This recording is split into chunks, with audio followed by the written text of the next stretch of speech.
My question to you is, how close is your student salon to a real five-star salon environment and experience?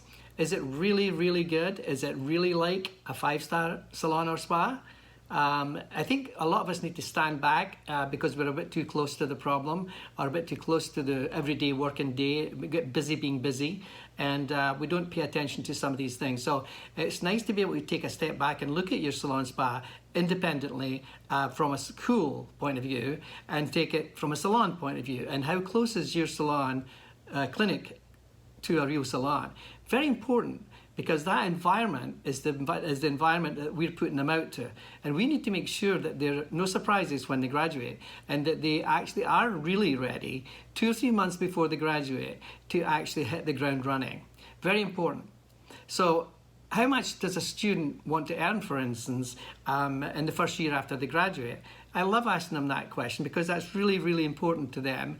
It's also really important for us to get them focused on being business people, not students, or this isn't high school, so we need, as early as possible, we need to be talking to them like business people. After all, they've borrowed a lot of money and they need to pay it back. We need to remind them of that pretty often, actually, but they borrowed a lot of money, and so we need to get ROI, return on their investment, and they have to understand what that really means before they actually can actually achieve it.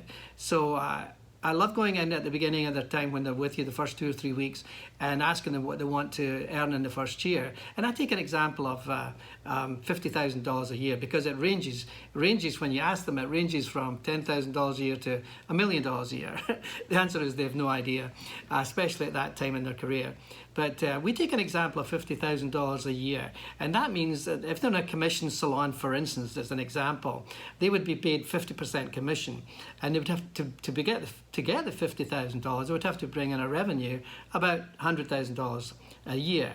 But in school, our prices are about the quarter of the prices in a real salon or spa. But our job is to get them into the business building habit and being able to generate good income habit at school. And we need to get them into this habit of the real world as fast as possible. So at school prices, as I said, about a quarter of the salon prices. Therefore, if they wanted to bring in $50,000, instead of $100,000 they need to bring in 50% commission, they would have to bring in $25,000 a year at school prices. Now that's very realistic, and I want to follow that up with you and show you exactly how we do that. So we've got to come up with a system that would help them achieve these goals in your salon, in your clinic, in your salon clinic floor.